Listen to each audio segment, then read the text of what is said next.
بسم الله الرحمن الرحیم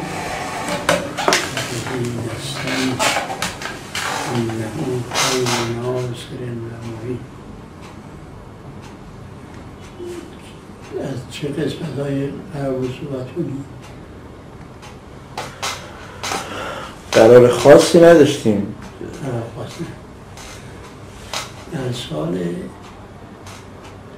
33 آقای سید غلامرضا سعیدی کتاب عذر تقصیر به پیشگاه محمد و قرآن رو آورد کتابخانه اقبال چاپ کرد.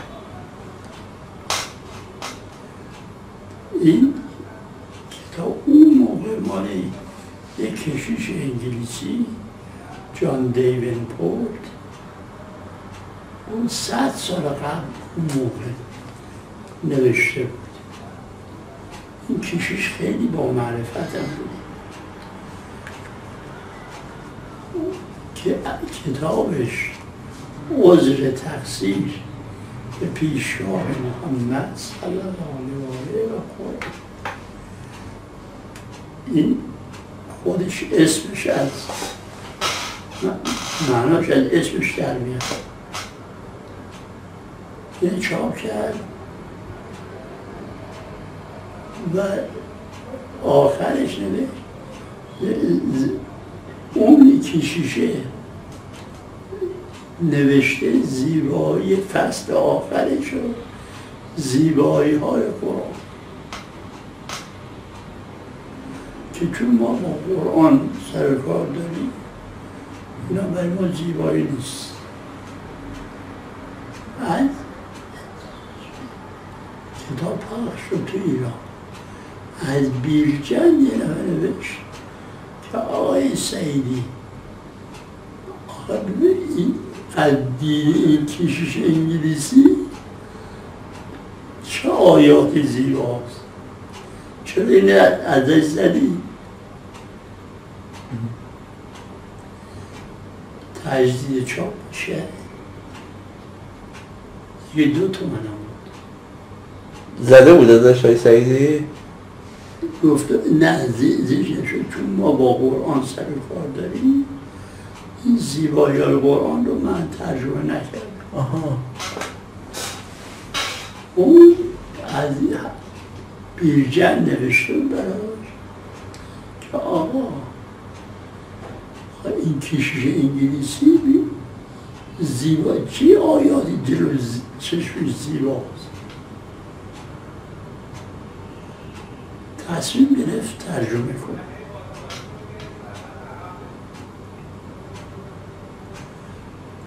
یه روز شنبه بود، شنبه هم بود.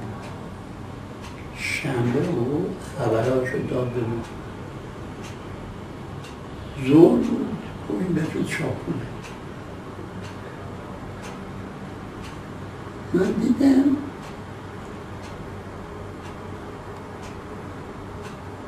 این زیبایی قرآن رو در آورده ده ولی یه جاهاش نتونسته تطبیق بده با قرآن. آقای سعیدی نتونست. آقا سعیدی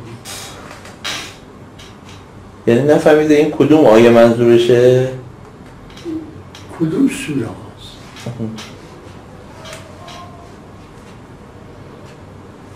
هرش کنم من همدن نفرستم چاپ کنم. 2 ساعت نهاری داشتم نشستم تمام این آیات در آوردن ساعت 4 آقای سعیدی بود فرستای چاپ کنه. نه سید جوشی هم بود یه دفعه جوشی ولی چی؟ گفتم اون آیاتی که شما پیدا نکرده بودید من پیدا کردم میخواستم با اجازه خودت اضافه شد. گرفتی با درسته.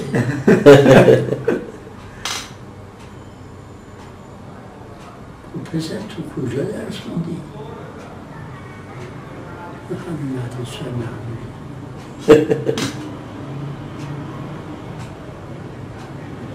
من و آقای سید جعفر شهیدی که از جز لغتنامه دهخدا بود، جمعه از ساعت 8 شب تا از 8 صبح تا ساعت 10 شب نشستیم. اینا دیگه عاجز شدیم، اصولها رو پیدا کردیم. حالا من 2 ساعت همه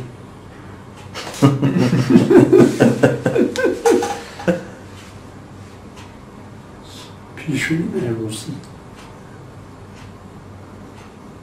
مثل بابا آن داریم به چمک.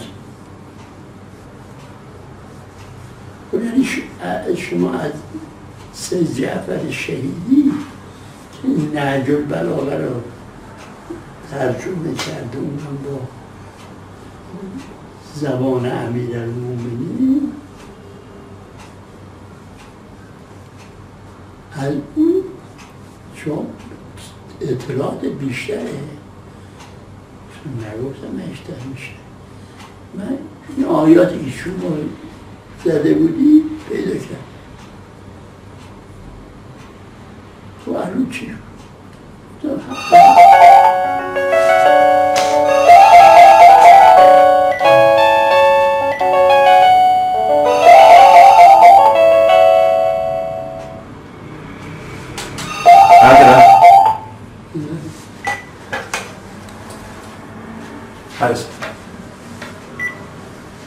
الو سلام علیکم. حاجی اومده اینجا؟ فکرم اشاره میکنه. آره نبودم تا خودم رسیدم دم در، هرچی هوا زدم رفته بود. آره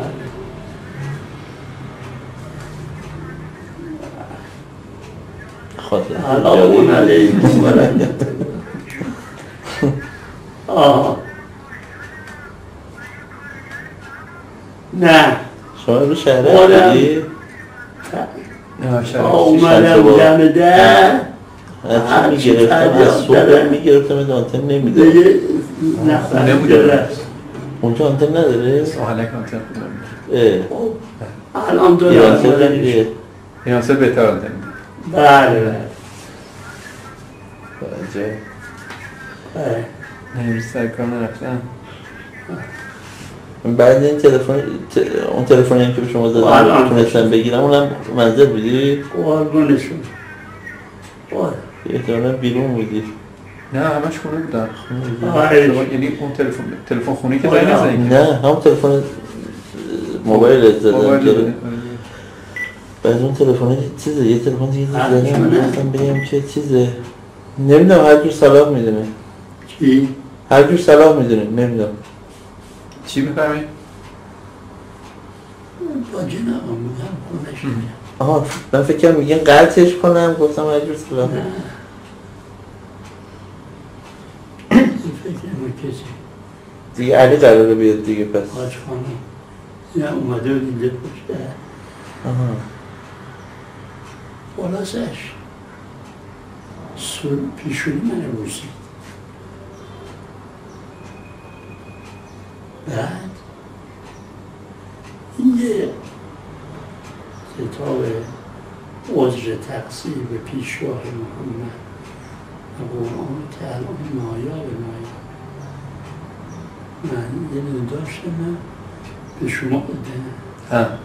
یکی از شما ها آمد اینجا دادم بهش.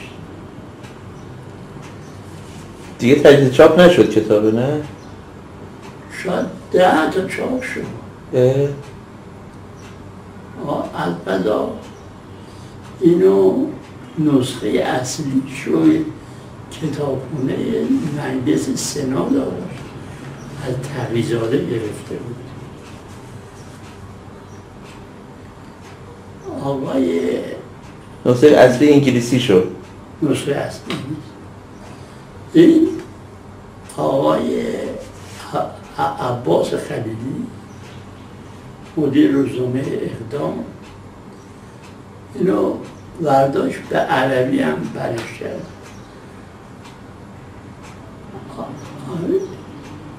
اولش هم هدیه داد به ابن سعود. از قضا سالی بود که ابن سعود اومده ایران، ملک ملوک العرب و الاسلام. یا آقای سعیدی از این ناراحت شد.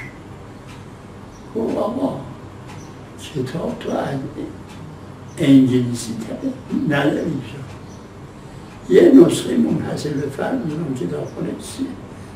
هنوز پیش منه. از فارسی ترجمه کرد به عربی؟ به اصطلاح از ترجمه آقای سعیدی ترجمه کرد به عربی؟ از به عربی بعد یک داد به رسول از اینه که این ملک ملوک العرب و الاسلام آقای سعیدی سید جور شد. و معنی اسلامی از کتاب من برایشی ترجمه کردی به انگلیسی؟ به عربی. به عربی؟ نه آقا انگلیسی. تو انگلیسیش پیش منه. پیش منه. نسخه منحصر کرد. من تغییزاده گرفتم هنوزم بیشتره نه. یه ماجرای حرف کنم. دوم از چیزای آدگاریه.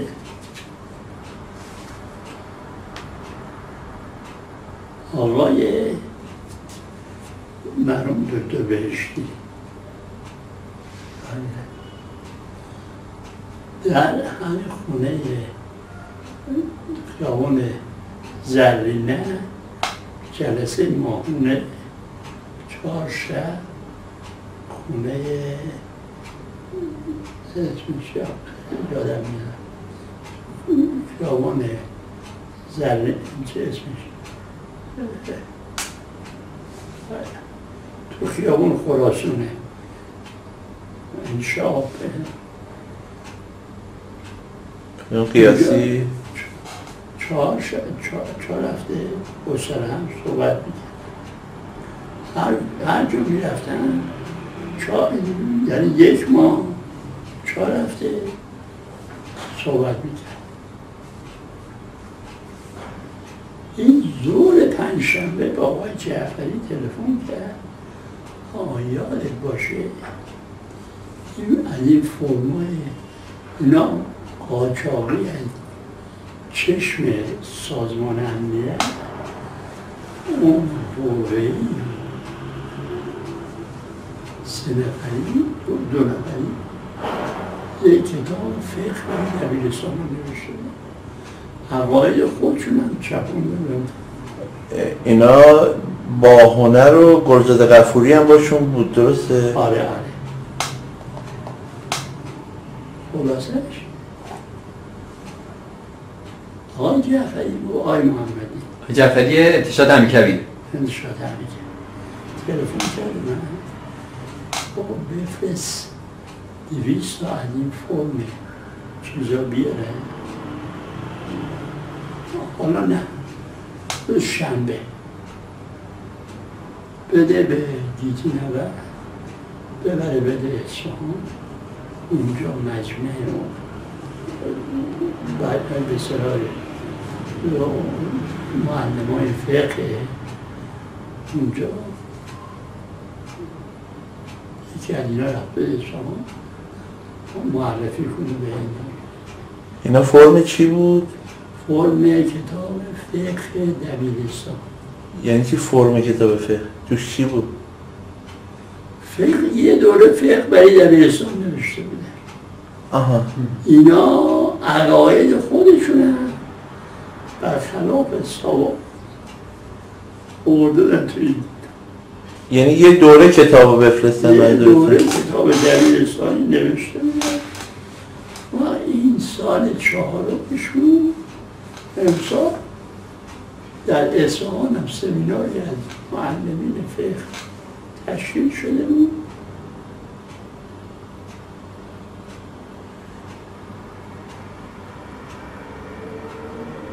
آقای جعفری بچه ها بودن برید الان 200 تا بچه ها خونه استفه این فرما که آقای جعفری گفته بیدیدیم لوله کردن 200 کتاب منظورتونه؟ نه 200 فرم چی؟ یعنی اون کتاب صحافی نشده رو میگی؟ آها اوکی اینجوری میگه لوله کرده نشده 200 آقا به یکی از بچه بودم فوراً برسون به دیدی نور اون با شب رو شد جمعه صبح دست اونا بود شنبه آقای دکتر بهشتی تلفن کرد با آقای محمد فلسطینی گفتم الان درسشون آقا چی؟ من فرمایی فقه نمیخوایی نگفتم با من بودم شنبه گفتم من 5 شنبه شبگرد تو دیدی نورد بود الانم دستشون باری کلا کی هستی شما؟ محمدی هست روز شاگرد شما هم هست امشب خودتو معرفی کن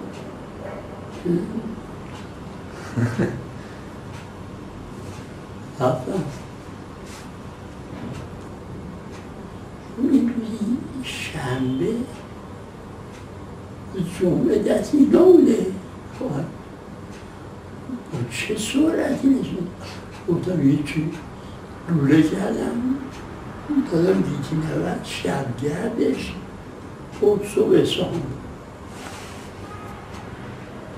خیلی خوش من معرفی کردم به آنه کاری کردم سلام بر حال و سلامای خوب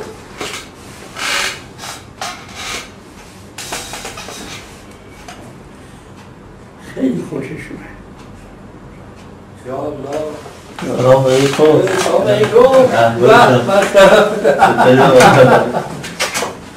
جلسه محرمانه حال شما خوب؟ میگو نیاز آقا اینه هستن خب من نمی اومدم خود دیدتر می اومدم آقا بفرم حساب کردی؟ نه آج آقا از اول از اول بفرم بفرم شما بود یه کار من از شما داشته بابا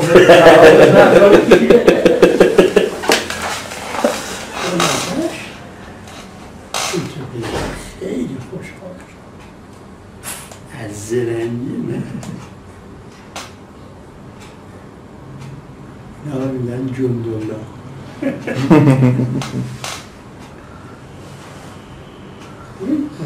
از اونجا آشنایی با دو تا بهشتی شروع شد چه سالی بود؟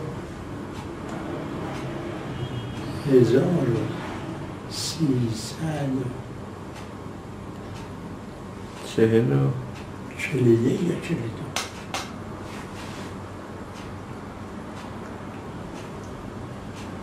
این دو تا بهشتی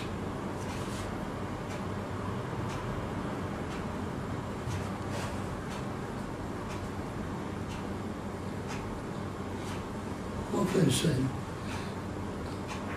این آشنایی مقدمه آشنایی با دکتر بهشتی شد اون روزی که همشیره رفت زیر ماشین من رفتم دادپستانی خب رئیس دادپستانی بود دیگه هر اتاق آقای محمدی سلام علیکم اینجا باید چی بود؟ با همشیره رفت زیر ماشین آمدیم برای محاکمه راننده اتوبوس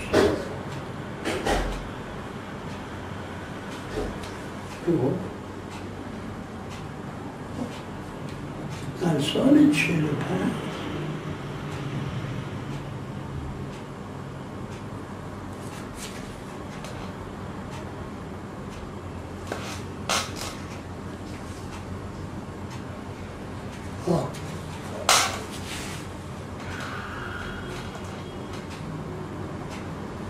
سال 45 رفتم شب حسینی ارشاد استاد شریعتی صحبت میکرد شب 23 مالم جون خلاصش 30 اتصال شد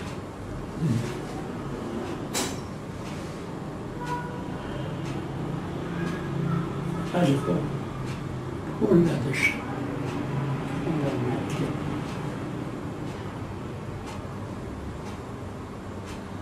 آمدم توی چیز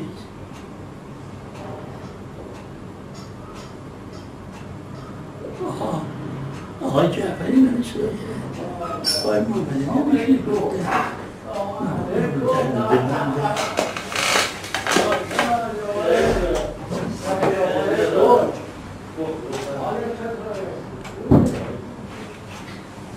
درد دلم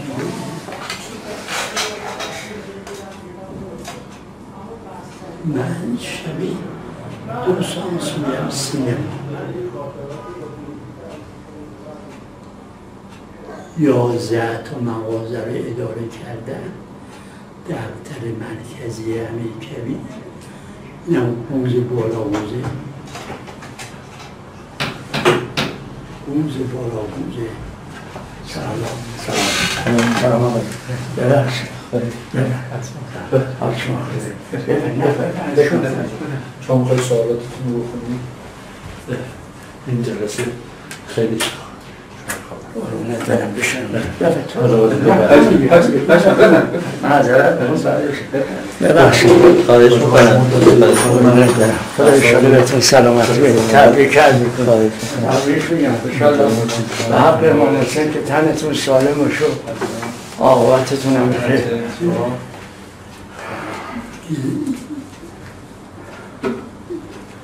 بسا گلی کرده کی؟ کی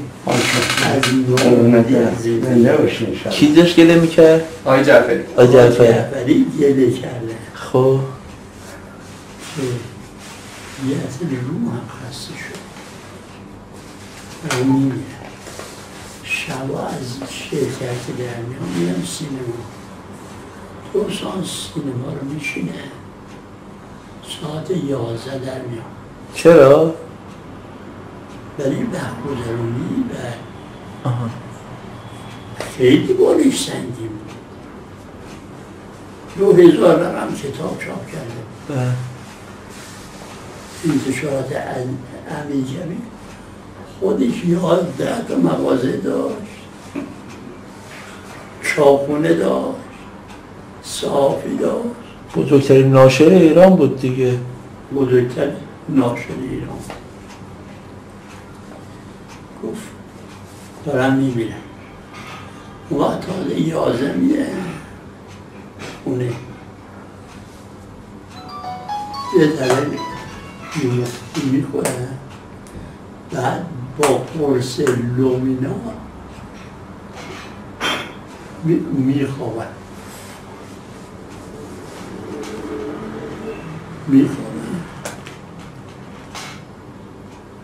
گفتم آقای جعفری منم یه پیشنهاد بکنم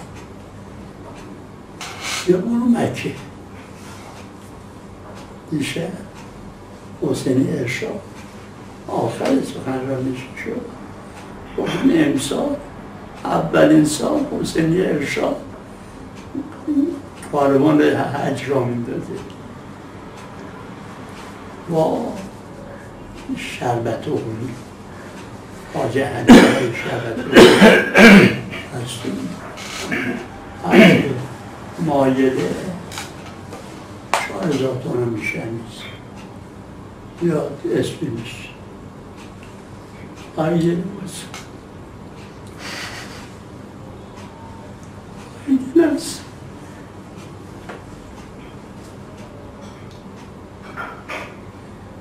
جعفری مارسلت شروع کرد به چی کردن، به گله کردن.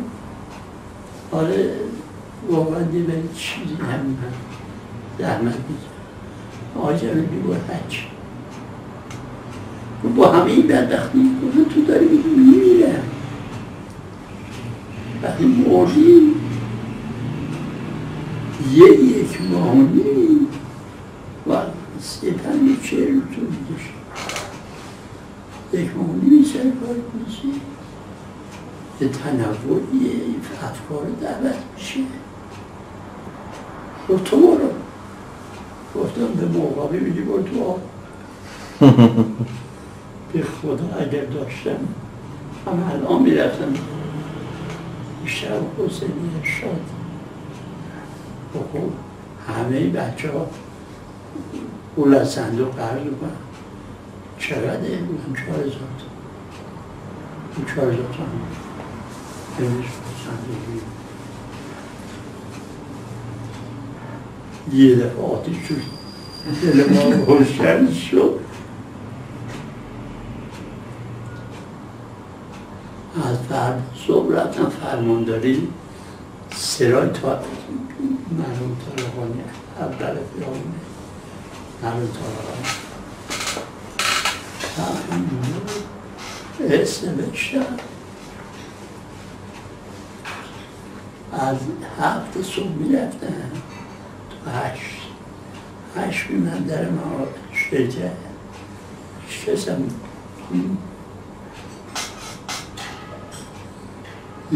هفته صبح تا 8 چیکار میکردی؟ توی فرمانداری کارای اداریشو میگه کار اداریشو میکردی فرمانداری اون موقع ساله میکرد روز آخر اون فرماندار تهران من با هر کس 50 تومن به این پل دیواره پل قم تمام ساخته شده الان دیواره پل قم پل کجای قم؟ دیواره پل قم این بروبرش قشنگ دیواره آمده بالا اینجوری به سلاسی باشه یه ذره کم می‌خوره خیلی کم ضرر نداره آقا بی‌ضررم نه بی‌ضرر خب آنتراژ دو تا شینه باش نخونیم اگه نمیخورم از آقا صحبت شروع بکنم اگه میخورم که یه ذره ریختم برای خودم حالا یه قاشق بخور یه قاشق تمام عیده بله آخه عیده بله انشاءالله که تن سالم و شهر امام حسین خب به خودت بخورم سعید جان چند کم دکتر من دارم اونجا هست میدونم خب زیاده نه بابا وقتی شام نمیتونیم بخوریم اما نه بفرمایید نه گفتم که 50 تومن اونم 50 تومن ماهی گذاشت آخونده که اونجا بودم باشن بدون اجازه مجلس حق مالیات نداره این چیه 50 تومن تو ایدم 50 تومن سرای یک بانک ملی هست گذاشتم به حساب خوب بردش رو آوردم کاغذ زردی بود دم آقای گفت بیا تو بالا داشت می ندارم از کلی من داد ببن گفتش به هر کی میخواد گذرنامه‌اش رو بگیره گذرنامه بدی 50 تا و بزده اونجا 50 تا میرده آدم بوی پدر 50 رفتم ریختم تذکرم دستم 50 تا یه تومانی یا 50,000 تومان؟ 50 تا یه تومانی حالا پول زور بوده حالا ببین ما رو رسوا کرد حساب پول قوم و عوضی نوشتیم خدا 27 کشته بود کارمند بانک آمد زور در خانه مامان نزدن حاج آقا ما حاج آقا میخواه مکه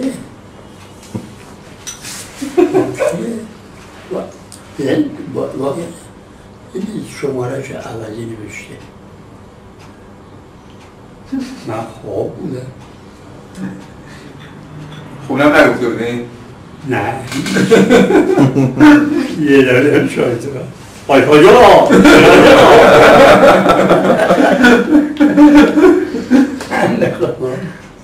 آجاقا کیه؟ پاشو آوردم بودم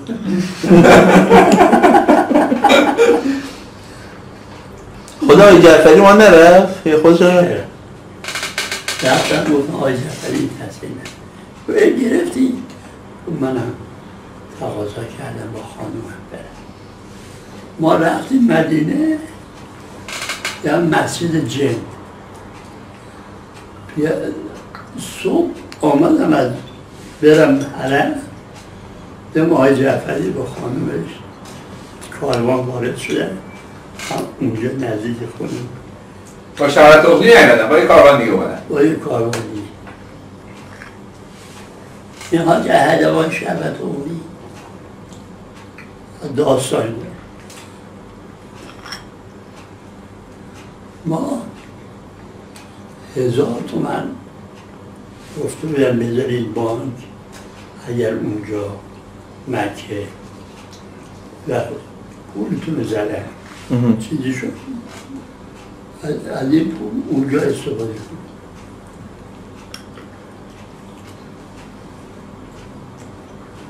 ما زد به سرمون که بیاییم به کربلا بعد مکه این چه سالی بود؟ 45 فرمودین؟ 45 درست روز عید نوروز روز عید قربان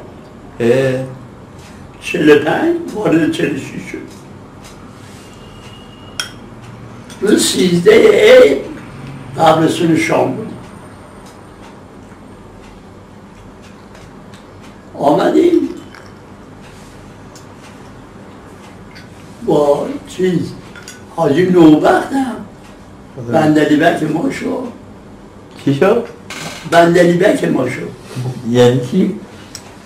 خودشو بحث کرد به ما چطور میخواد بری اونجا من میخوام بیم ما حالا تو مدینه مکه عرب حرف میزدن میفهمیدم بشه زبان قرآن بود دیگه اما آمدیم آقا رفتیم سفارت سوریه این اصلا هیچ مثل یه لور مونه که رفته انگلیسی یاد داره حالا اینا اونا هم 3 نفر شدن در خانم هم بود 3 نفر هم از کاروان دیگه اومدن حاج آقا مشمچی نه اون سالی اون سال با مامان بودیم حاج آقا مشمچی زنما هم اومده بودن با شما؟ زنما هم اومده بودن یا تنها بودین؟ تنها بودن پول نداشتم 3000 تومان از شرکت قرض کردن 10 ماه دادنش ماه 100 حقوق ماهانه اون موقع چقدر بود؟ مال من تقریبا 4000 تومان 4000 هنچنان چون که انبار بوده یعنی حقوق یه ماه دادید رفتین حج واجب کربلا هم نه مردم ولی با همون کربلا و شام هم رفته با اون یه کربلا هم شما هم رفتین؟ حج واجبش رو رفته شامش رو رفته کربلاش هم رفته آره اون کندن ها پولی ببین اساشه چه پولی دیدن اون دو ستا بالا به خودم پاشون به پای ما بسته شد تو بازار سفارت آقا شنید ببخشید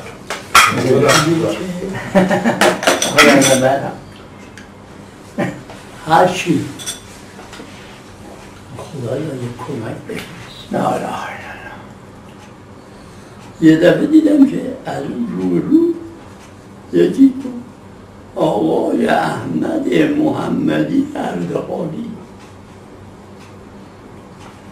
خدایا این کیه؟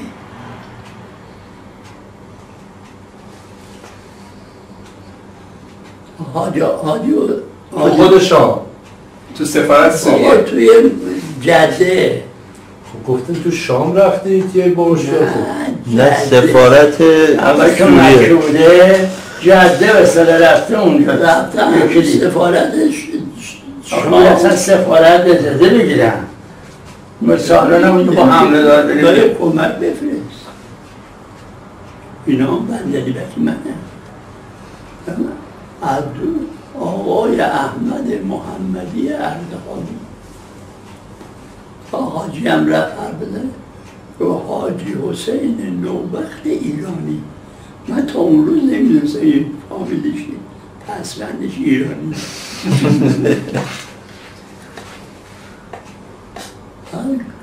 خوشم آقای رفقا 1326 حالا چنده 45 19 سال پیش راستسی ببینم 50 سال ایرانی دارم بگم هم کلاس بودیم.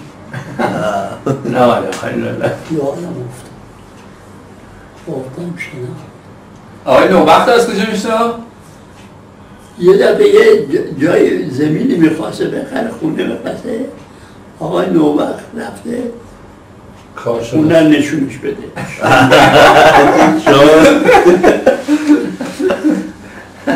تو از کنون ننشناختی حالا یه همکلاسی بود. تو شما حاجی حسین نوبخت ایرانی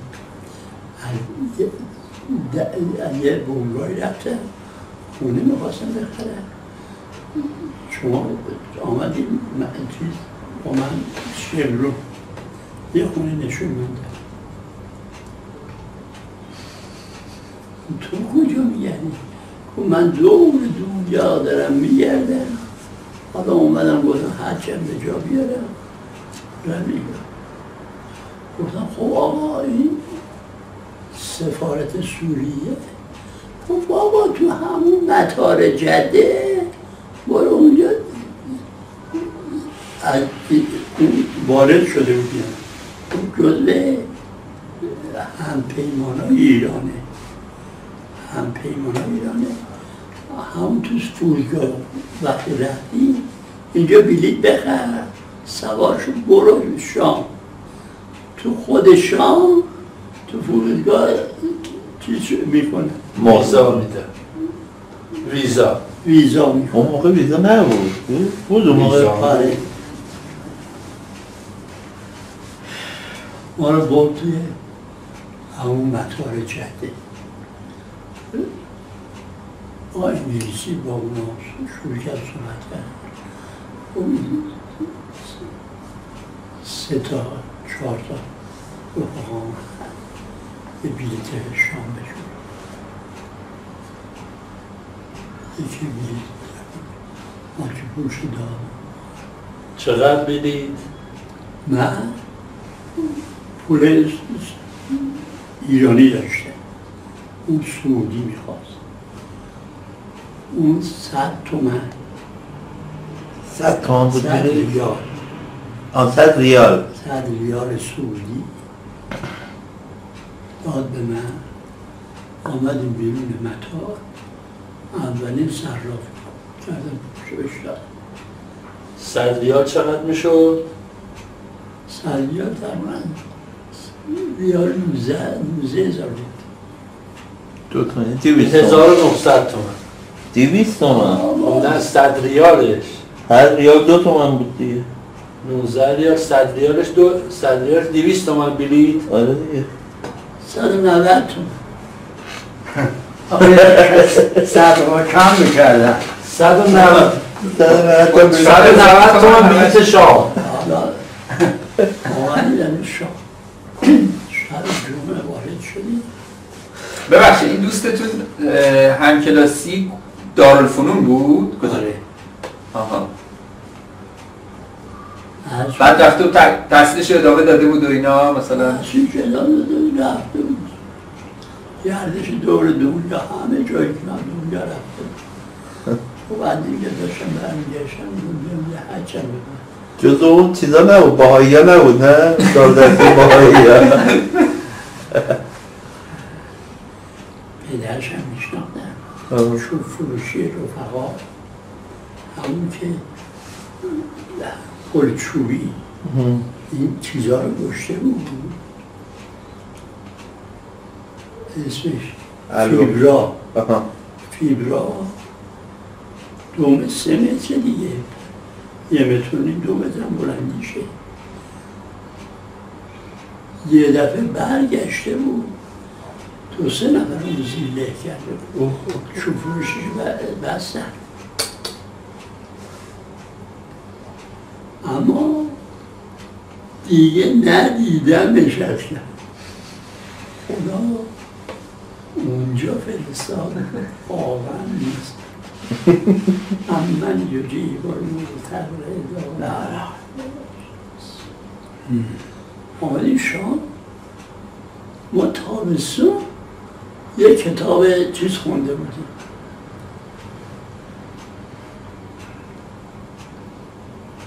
عرض کنم از این جزوه ها زندگی یاران امیرالمومنین رو نوشته حجر ابن عدی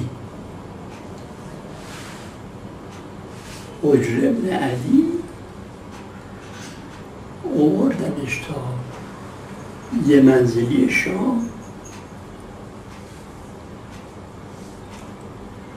بعد رفتن معاویه بعد اون که برگشت آمد یه چشمش بود اینا چیز کردن به صلاح شور کردن که نصف ما بخشیده میشیم نصف با شما از امیرالمومنین برگردی همتون برید زبونی که به علی بخواد سارت نمیخواد اینا چالی کنده پسرش گو اول یا پدره گو پسرم ممکنه تحت تحصیل قرار بگیره اول سر بعد پسرم ببری همه میشه مثل بوستن بریدن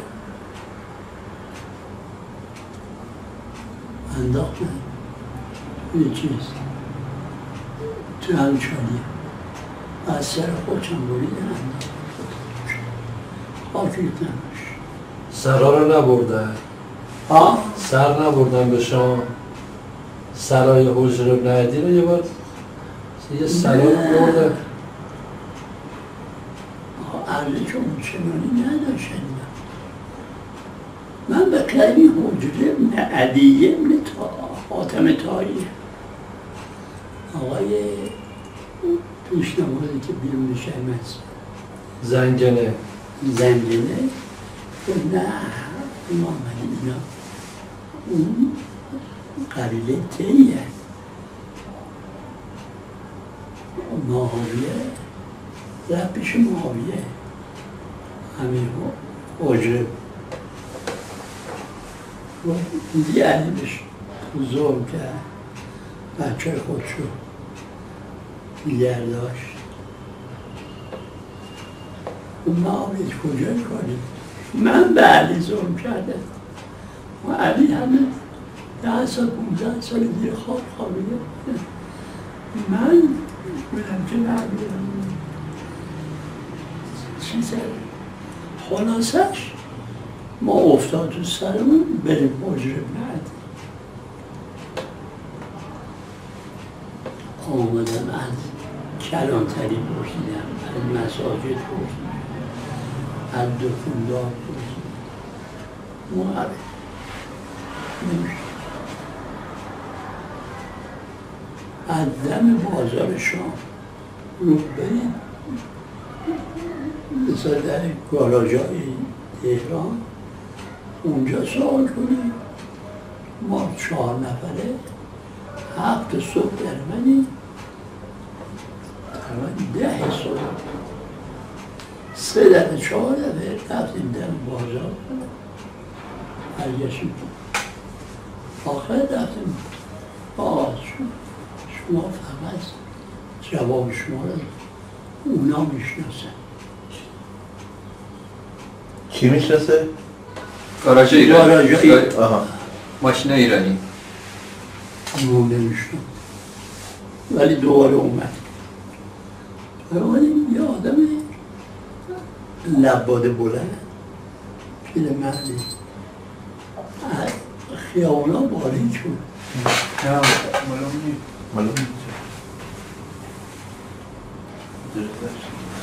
خیابونا باریک بود. این از اون بر خیابون اومد با شما از صبح اینجا میگردی اونجا رو گفتم مرز ابن علی خب اینا بلد نیستن نمیشناسن زن اینجا که زن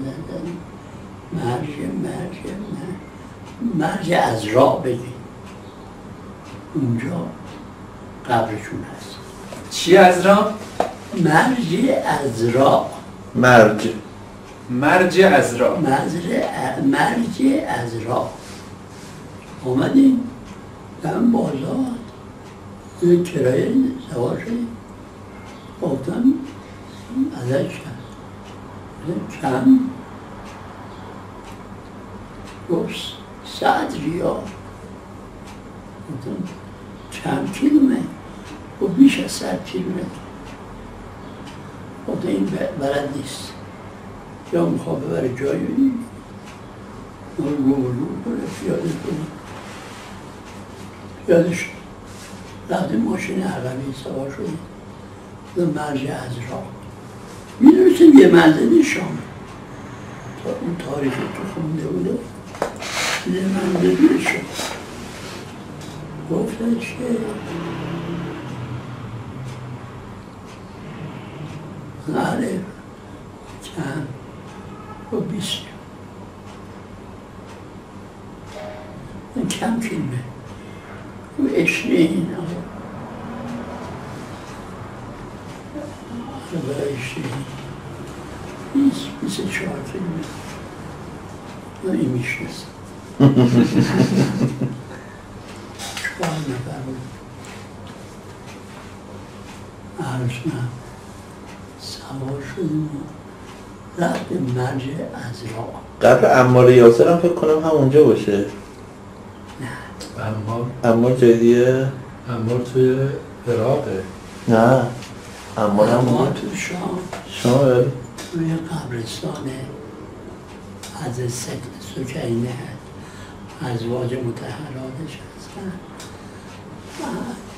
بلال حبشی بلال حبشی هم اونجا قبرستان شاه. خلاصش رفت درش خوف بود ما بشیم تو باشیم. رفتن شیخ مهدی پیدا کرد تو ده با ماشین ها بوده. آمد و کلیدش انداخت و در باز کرد و یه اتاق تقریبا 6x4 6 تا قبر سید العراقین بیان تاقش ریخته بوده.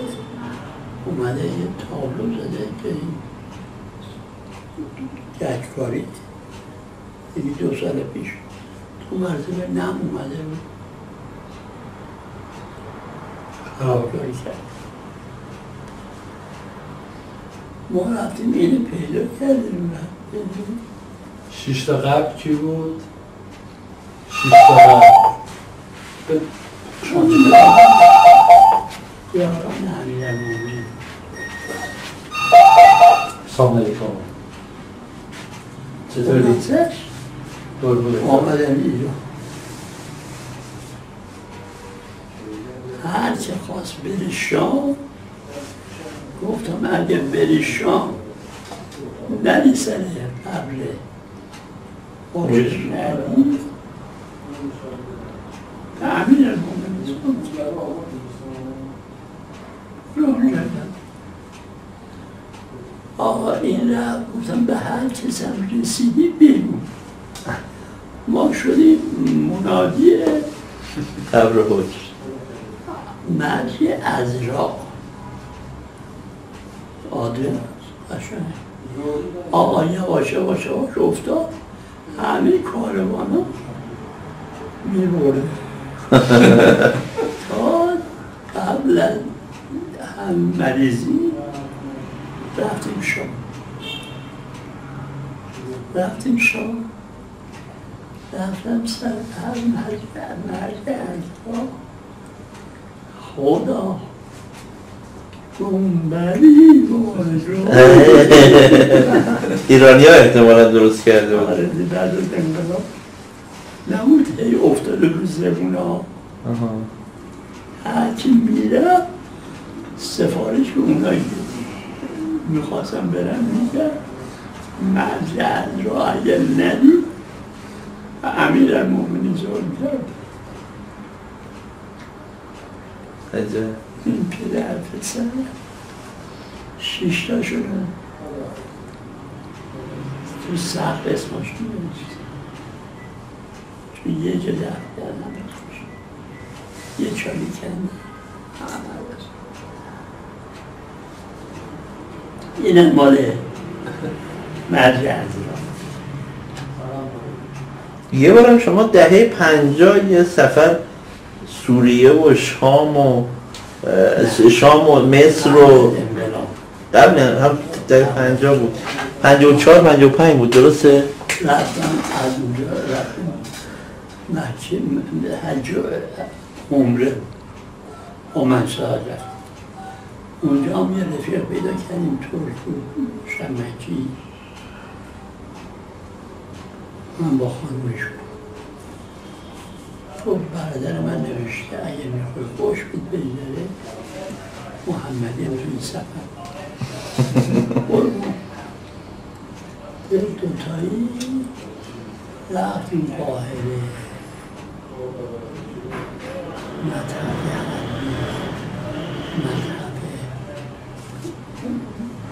عربی مذهب موزه چیزی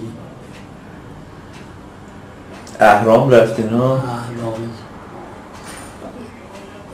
عرض کنم اهرام سلاسه که علاقه ما موزه قدیمی شد زن فرعون نفرتیتی چی؟ حالا اینا که هنوز چپ پاش دست میدونی نرمه 4000 سال پیش البته یه بلیت جداگانه میگیره که همه هم تماشا کرد از اونجا اومدیم بیرون اینجا رفتیم شام نکنه همون مسیری رو رفتین که مرحوم حاج آقا سفر آخر رفته بودن چون مرحوم حاج آقا اینجور که میگین تقریبا همین مسیر رو رفته بودن دیگه نه رفته بود شام رفته بود مصر رفته بود حاج آقا مصر رفته بود بیروت آره آمده بیروت و از بیروت هم شام و عراق آمده از بیروت و شام از شام ما این شرکت های نره این شرکت انگلیسی روشیانی میکنه بین عراق و لبنان سوریه خلاصش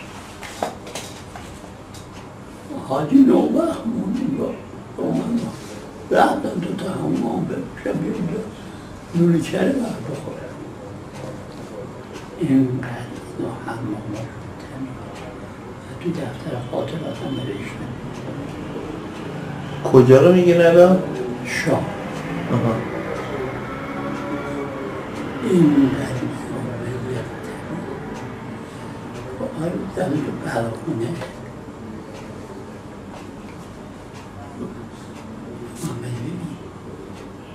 اگر ایرانی همه آب چایی از دور این تخت همون یه دستمان چایش بود یه لط میفتاد دورم باید خیلی تمیز بودن. از اونا جدا شدم و ما بلیط گرفتیم دوشنبه آمدم به کربلا. حاجی نوبت کاری که کرد گفت روز اول کجا می‌گذاریم یه هفته میشه رفتیم سفارت عراق. سلام علیکم. علیکم السلام و رحمت الله. نحن ضيفكم ومهمون شما هست. چرا؟ واحد اسبوع یه هفته جنسیه ایرانی اما اشتاق و اینا خوب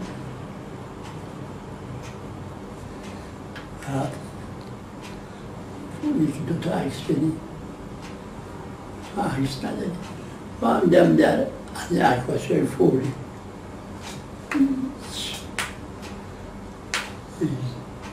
دو سه تا عکس برده رفتیم اونجا یکی دو سه تا عکس انداخت دو تا شده اونجا خب دوشنبه حاضر میشه.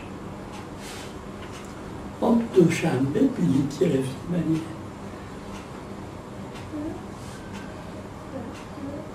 بغداد اگه کم رفتم آقای نوبت نیومد دیگه؟ نوبت اونا گفتن ما یه سه چهار روز سیر نمیشه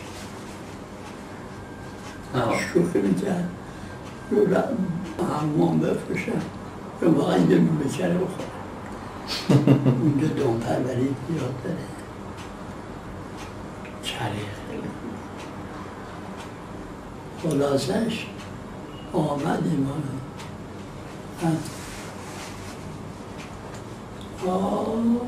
دوشنبه گذر سلمان فارسی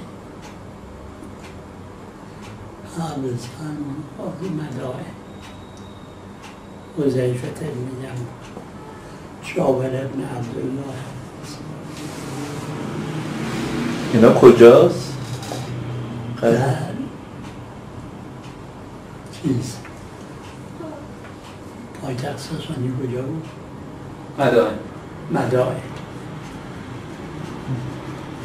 دیدم زیارت کردم. اومدین تو عراق، از عراق مدائن که نزدیک بصره است؟ نزدیک بغداده. مدائن نزدیک بغداد. دوشنبه بلیط گرفته بودی؟ همون دوشنبه هم گذرنامه حاضر شد؟ شنبه رفتم سفارت بلیط گرفتم بعد از ظهرم سه شنبه اومدم به بغداد با ماشین؟ با اتوبوس. خلاصش همه جای عراق هم نقشه داشته. صبح کجا، ظهر کجا، شب کجا، همه جای عراق. حتی یه توصیه خدا بیاموزه فیض به من کرد. من این نتیجه خوبی ازش گرفت. ببین آقای محمدی میخوای بری اینجا یه جای وارد شدی دیگه 1 ساعت اینجا توقف میکنی 1 ساعت رو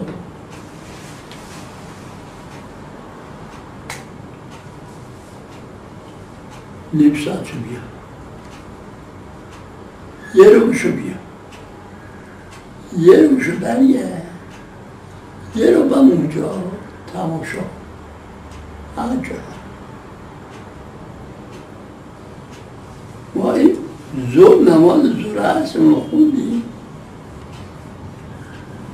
وایسادم نماز مغربم بخونم برم رو هر رفیق برم یه خیابون پهن این اتوبان اما آخرش بسته است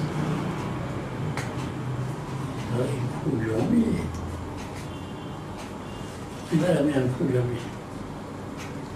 آمدم تو تاریخ 56 ابتدایی کاخ انوشیروان ایوان مدائن رو تو رو جلدش کشیده یه حسش رو اومد اینجا ایوان مدائنه رفتم از سیم خواردارا بلیط گرفتم اونو رفتم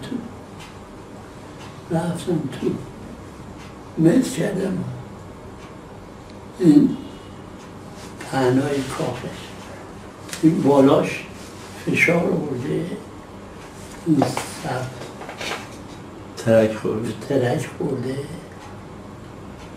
اون ترک بکن لپا یه وزیری داشت ایرانی لپا عباسی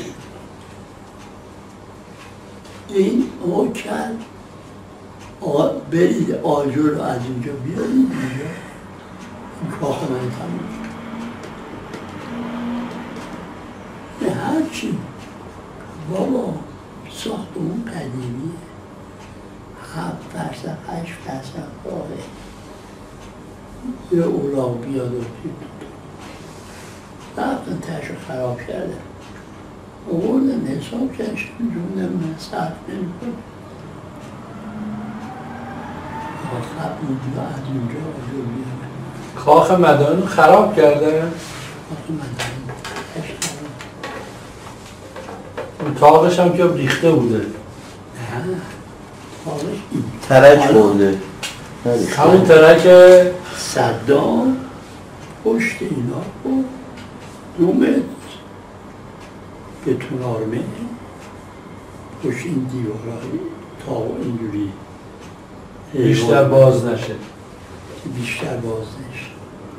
همونجور حد این همون ترکیه که زمان تولد پیامبر ترک خورده دیگه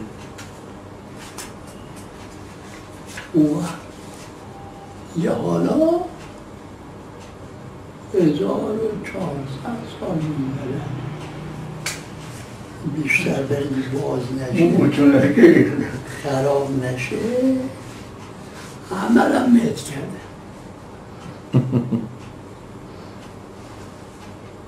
داداشم ادامه سفرتو بگو آج آقا هیچی اومدم بودم توی کاظمه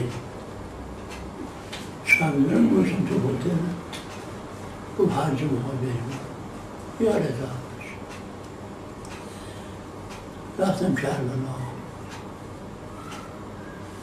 یه شب بودم حسونم یه حسینیه بود حسین برنشستم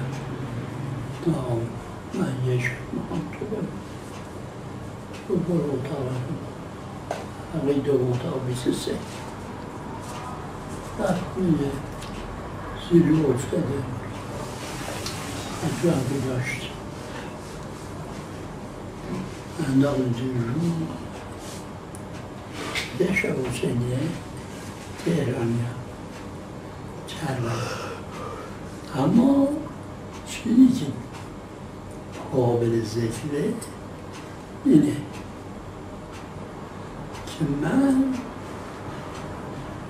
روز اولی که رفتم گفتم تهران چنده؟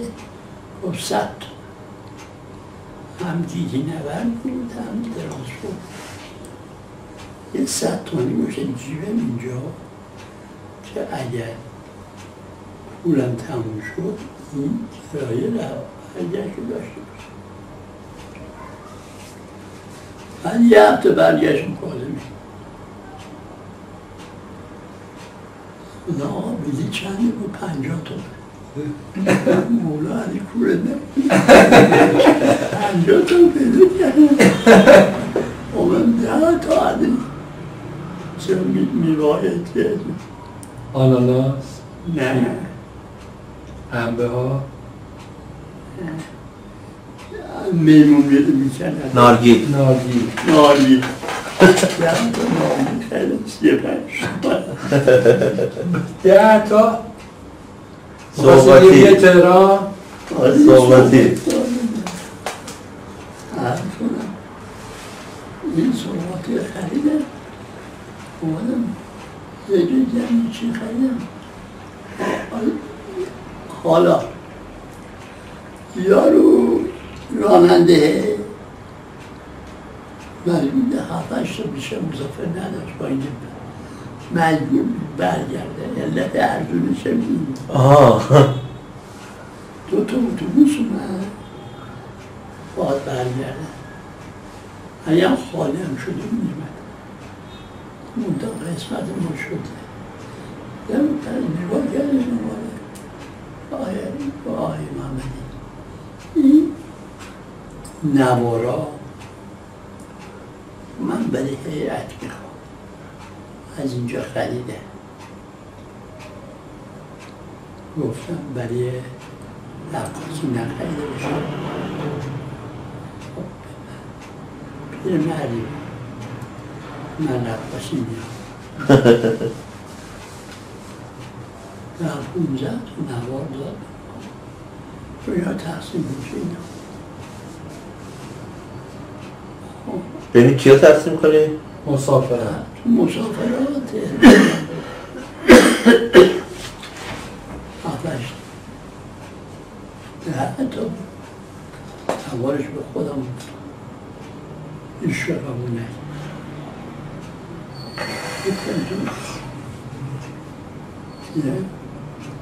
پیرنه گمرک ایران برای رد شدن از گمرک ایران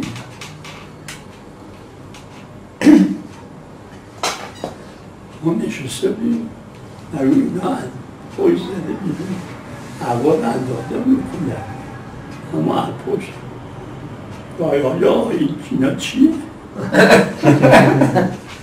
هنوز گمرک یعنی حق حساب بگیرم هم چیزی نیست سال شده بودم که در میمد اونا میمد بیرون با برین نهاتونه توی قصد شیری بخوریم ساعت 4 رفتم دنبال قبل مرحوم آجا هم در نجف قصر شیرین چرا خاطرات چیز میکنی آجا؟ قبل از اینکه راه بیفتن رفتن دنباله از بغداد آخه کمون مال نجفه نجف ها میکنیم یکی درزی شد آمدم یا آمد کبابی سه کباب تازه اونجا گوشتاش به اشایری بسته کباب خوردیم و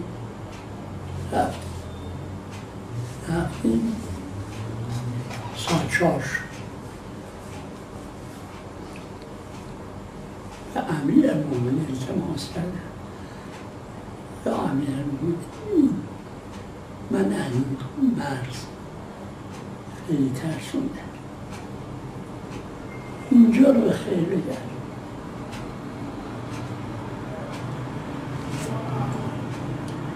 گفتش که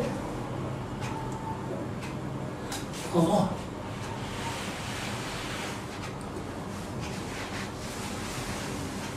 تا اومدیم ماشین خالی کردن مامورا، همه روشن شد، زیر و رو همه جای روشن. بعد از این در اومد رفت جلو اون در که ما سوار شدیم. ولی خب ما از گمرک باید رد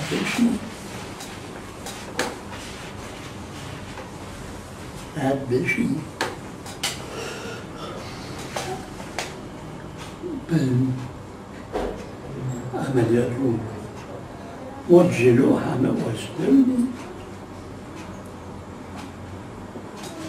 یک دفعه از اونجا که خدا خواهی بود دیدم رو برپا تیمسار فلان اومد. دید این بر خیلی شروع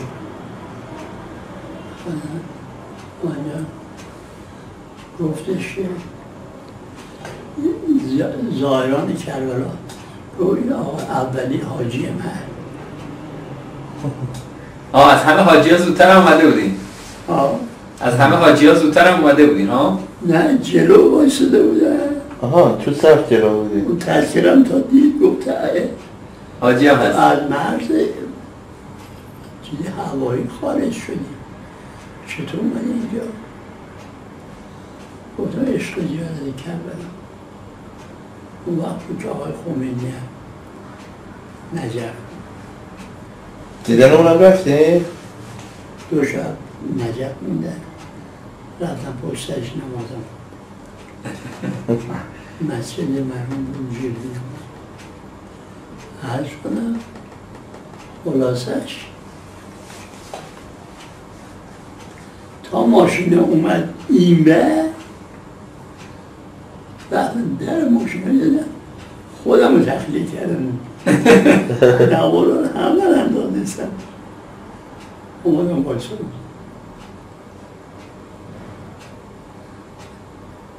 یارو تاوانی آقا اونا رو چای کردی؟ و من چیزی نداشتم. محکم باشم. خب من خودم دیدم. خب عوضی دیدی؟ من چیزی نداشتم. خلاصش دلیل به تیمسار وارد شد با خانمش یه روسری هم زن شد.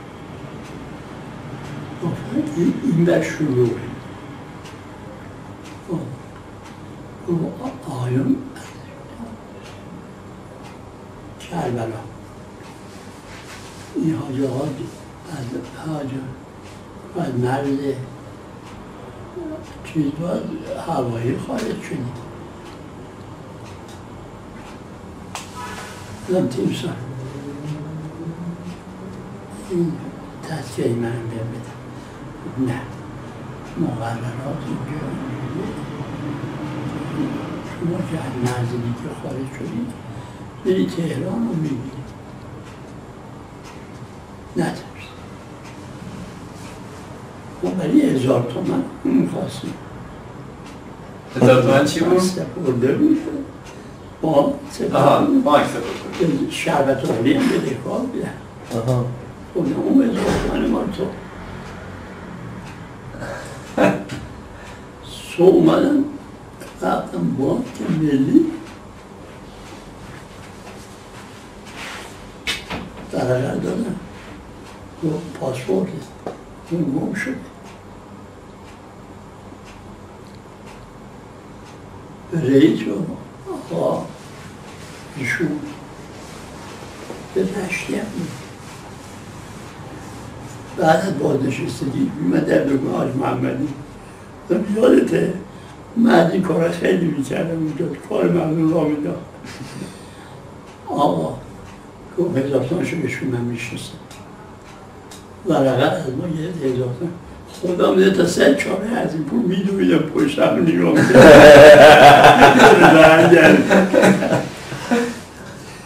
شبم برداشتم بردم حسینی شاد دم آقای 1000 تومن شد.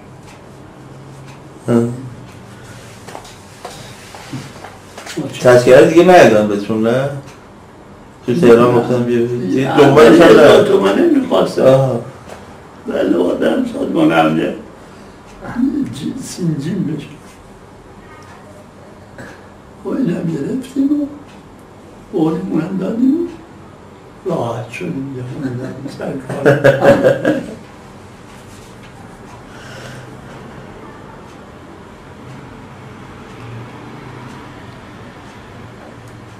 سال این سعیدمون خیلی بچه واقعا پاکی چون بابا چرا این خونه رو عوض نمی کنی؟ این خونه چرا از این پولی میشست؟ اون تحصیل توی بار کن اصلا کوچونیش برداشت خوش سرمه همه شون نماز خدا یه خونه خوبه بابام داره فردا دیدیم حاجی نوبت خونت کنم این خونه رو عوض نمی کنی؟ خدا نمی سازی؟ حاجی موقع ساختمون خونه کیه؟ اول فروردینه آخر پاییز. خب شما من از اول اواخر خرداد کلاس نشون میشه شب و روز اینجا همینه یه خونه باید یه خونه 9 سال که بزیر روش اینجا حتی همین خونه رو حسین آواله پیدا کرد. خود نظام آبادم یه خونه نشد. صوم از شرکت خب فهمیدم شما بزرگ پسنی بزرگ این بغل مسجد روش حمامه از محل میشه شونم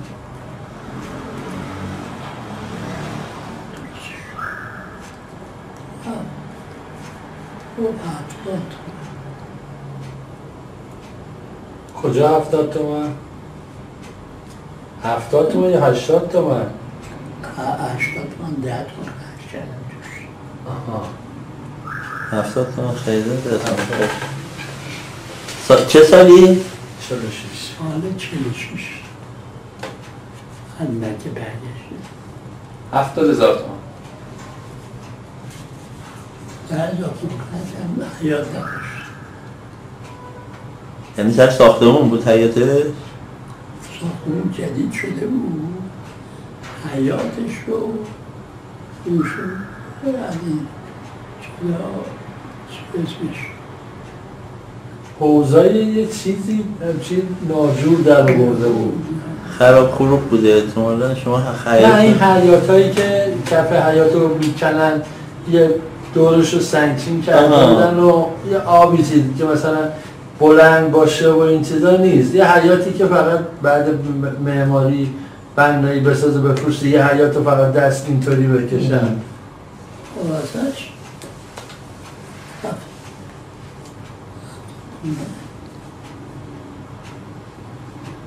از شبایی جمعه و شنبه میرفتیم حسینی اشرا گفت بابا همه سیده همه بابا ماشین داره شما چه نداره من تحصیل توی دستش رو ماشین به بابا بده خونه رو بگو قشنگ یا بر خونه یکی؟ اونجا رو وقتی این خونه رو چجوری شد این خونه رو فروختی چجوری امبل جون خدا بیامرزه آقای باقرزاده اینا خریدن؟ ها آقای باقرزاده خونهشون یه کوچه بالاتر بود روی خونه چیز توی کوچه بود من بودم یه راهرو بود و میرفت دست راستش تو حیاط اونو با اون ما فقط امضا کردیم خریدار رو راجع کنیم 2800 تومن سهم شواجیمو آقای باقرزاده اون گفتم لشکر رو و نرو اونجا تو محضر بود 2800 تومن کم شد از 30,000 تومن 30 تومن فروختن اونجا اینجا رو 60 تومن 70 تومن چطور اونجا بزرگتر بود؟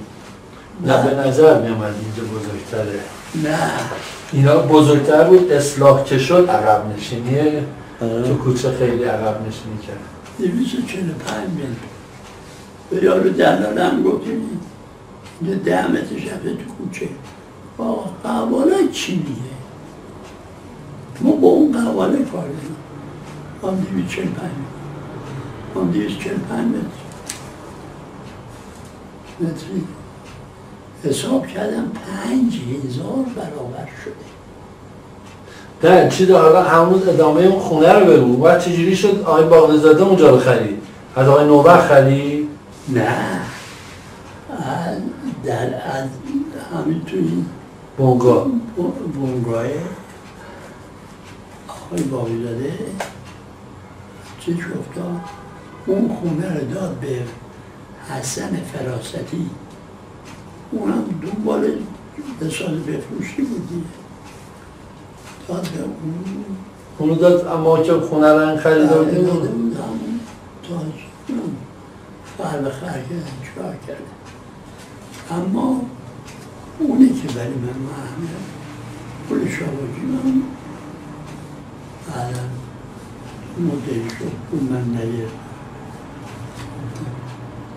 هم پول تو بود پول تو خونه هست که الان نشستی پول تو توی این خونه هست که الان نشستی آقای باقرزاده خرید و از 2 سال خونهش به هم خونه به همون ساخت اینا رو یه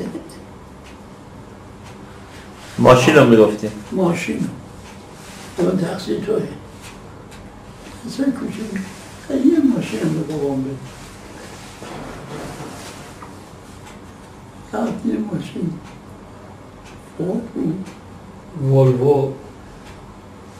ولوو قورباغه‌ای بود پژو بود پژو خیلی 7,000 404 بود نه قبل از 404 بود 7,000 تومن خدا بیامده فرشتن شبا میاد حسینیش اون اسمش روشن کشکو اون چه کشکو اون کشکو رو گیدایی ما هستیم دیگه ما بیا بدیم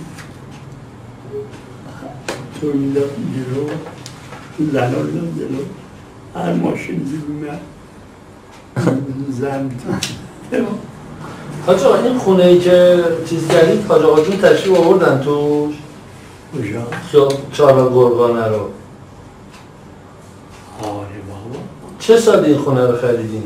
سال 25 25 با حاج آقا جون از پشت چیز اومدین دیگه از خونه چه؟ پشت بازار چه بود کجا بود میگفتی؟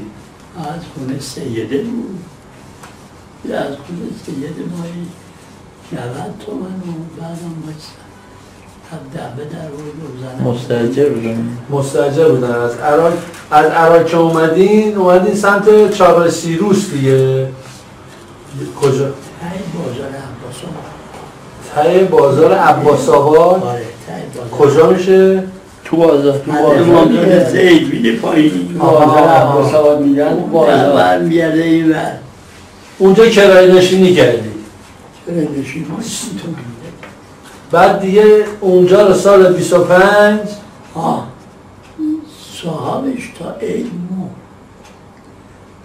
آقای تقی‌زاده آقای اینا مال بچه یتیم هم توی بچه اخربی مرد بیا اینجا یه خونه ببینی اساس بیا میشه ما این تدمه سال رو آمدیم کجا؟ مدونشاه مدونشاه اون وقت از مدونشاه بیاد میدون اعدام با علی آقا بود و علی آقا یه تیرش آقا تو من پول کن یه تراس یه تراس همونجا یاد میاد پنشن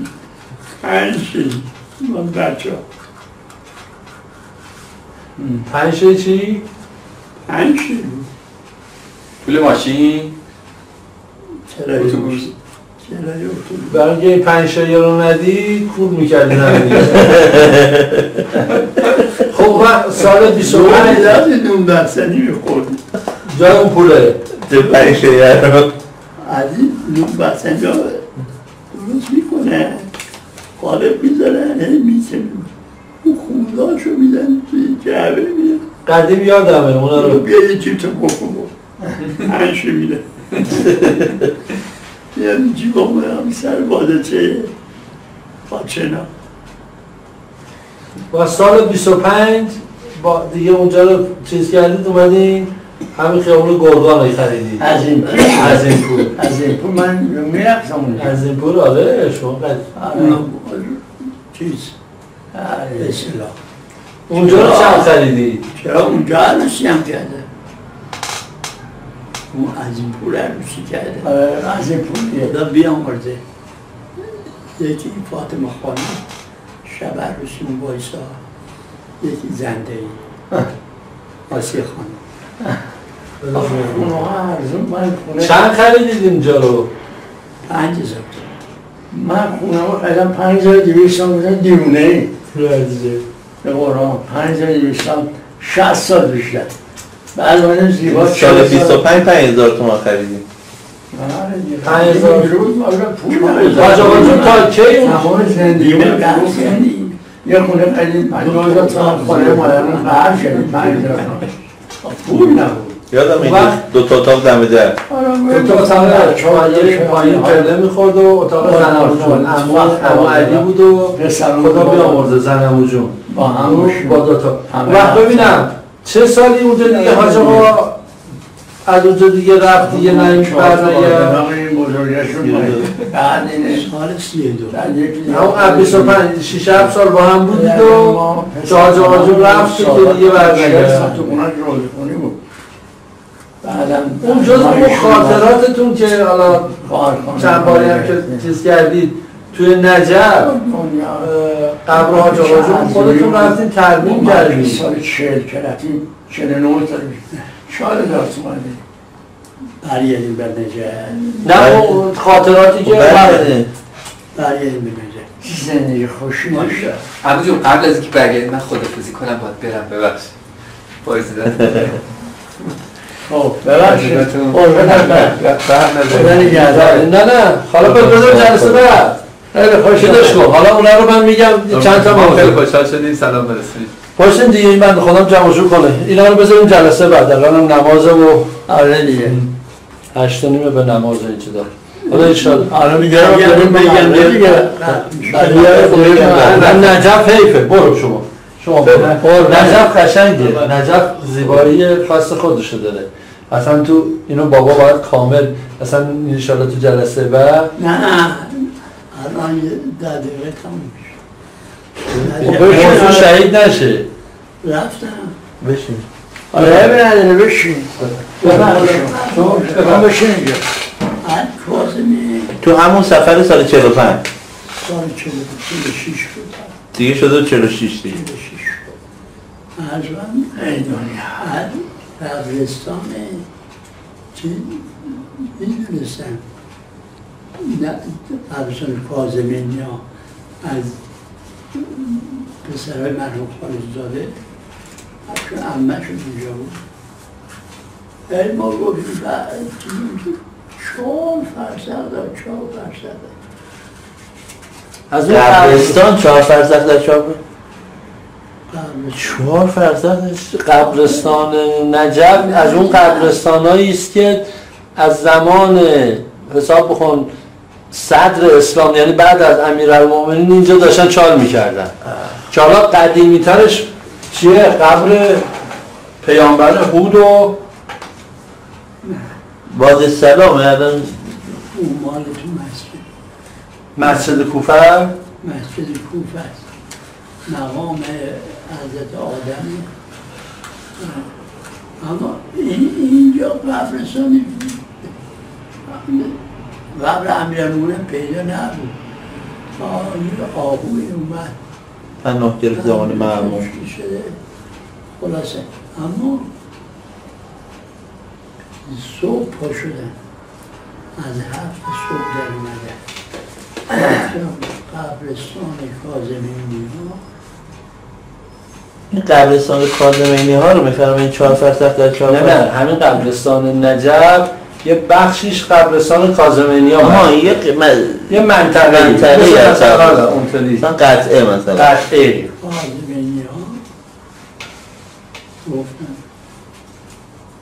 این هم گفت آره من یه 2-3 کیلومتر میگفت اون برده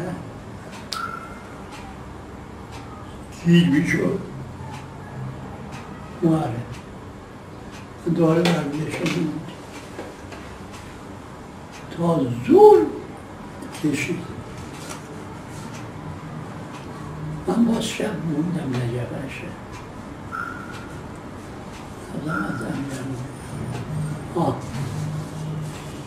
آمدم صبح باز پیله کردم آمدم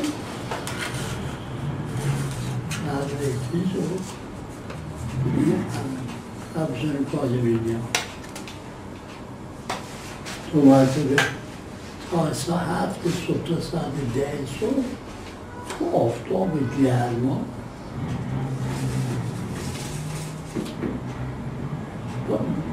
به صلاح که میدود یه ناامید شده اومدم یه نگاهی به قبر امیرالمومنین یه آقایم تا اینجا قبر پدرم پیدا نکرد نظر لطفی کن همچین نشستم تو سایه خستیم در بره یه جوانی اومد و آقا قبل میخواستی سایه همتا هم خواه بری اون بر قبلشون بلند کنیم خب نه آمد به یک پسر بچه‌ای حالا چقدر دیده اویشون قبل میخواد همین شیخ مهدی بود اخیراً اما عرض کنم این پدره پیرمرد بود چشمش اینجوری تو هرچی میخواد خدا من محمد حسین محمدی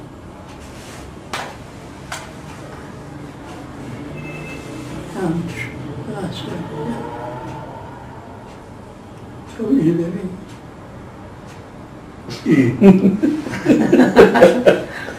نوشته بود رو قبرها محمد حسین محمدی اردهانی تهرانی کاظمینی کاظمینی دیگه چیه؟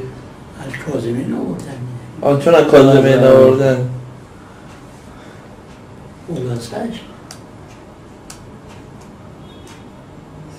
سنگ بود ولی سنگان اونجا شلکیه زمستون که میشه میترک نه پودر میشه بارونی ها میخورم هنو میشد خونش آمدم کربلا مدیر مدرسه شیش ابتدایی که مدرسه توفیق بود آقای جاراللهی اونجا گفته بودین یه دفعه جاراللهی آقای جاراللهی رو دیدم گفتم آقا تو خبر بابات پیدا کردی؟ گفتم آره آقا میخوام از اینجا کربلا یه سنگ بگیره و من مگه خود نجف نداشتن؟ نه همون سنگای نجف همون سنگا و میری بازو تهران من اینجا تا عیدم هست من اینجا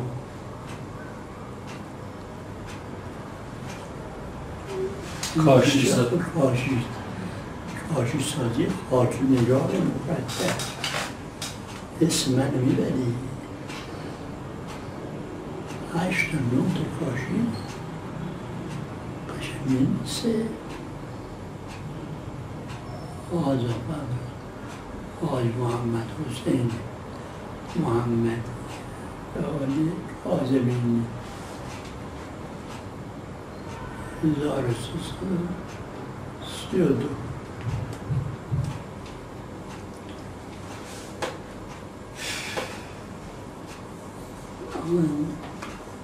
خب بده بیاری اینجا همین تو بازاره چی؟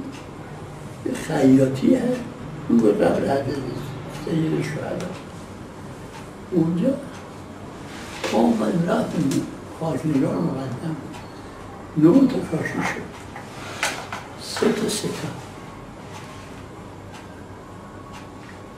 قشنگ با سلیقه هر کاشی کارتونه بکنه باشه یه کارتون انقدیش بود محکمم بستمه اگر خورد به جایی رفتم با مالی اتو عدل اونجا بود نه کدوم ماشین رو میرد چیز کربلا و این ماشین آدم یه خانم نشسته آقل زن خانم میخوای 2 دقیقه کربلا بریم چیکار کنم این کارتون آدرس رو نوشته بعضی هم نداره یک روبرو قبل حدیث امام حسین بده خیاطیش فلان اون به خودش میده رفت آقای جاراللهی رفته بود گرفته بود برده بود شب اعتمام زده من آقای محمدی من اومده آدرس کجا؟ کوچه دکتر بلبل بغل کارخونه چراغ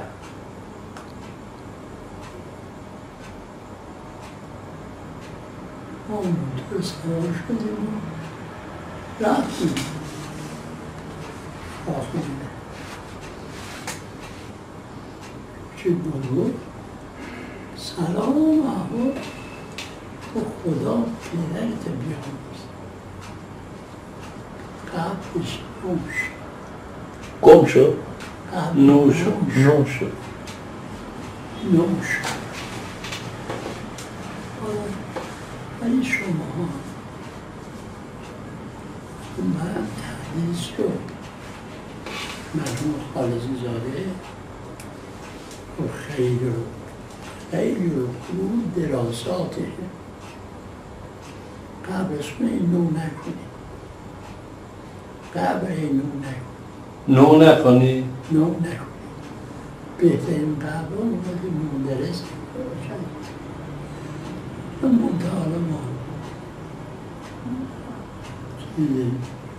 اینجا از صدر اسلام به خاطر این دفن شده مثل بقیه دیگه اصلا جمع‌آوری نشده که هی افزایش یافت، هی بیابون رو گرفتن و رفتن جلو. از صدر اسلام هر کی اومده خوابیده. وادی السلام اسمش؟ وادی السلام نجا. هر کی اومده این وسعت عجیب غریبی پیدا کرده. من مامانم رفته بود فکر کنم همین پیرمرده برده بودش سر قبر حاج آقا. این اون وادی السلام، این وادی السلام. وادی السلام قبر حاج آقا جون دیگه. وادی السلام از اون قبرهای بسیار بزرگیه که وحشتناک بزرگه، حالا خلاف بقیه و این چیزایی که علما اگر این چیزا با اینا مخالفت قبر بجوید از بین بیاره اینطوره قبر به چیز تجدید بنامی بود. حالا ما از این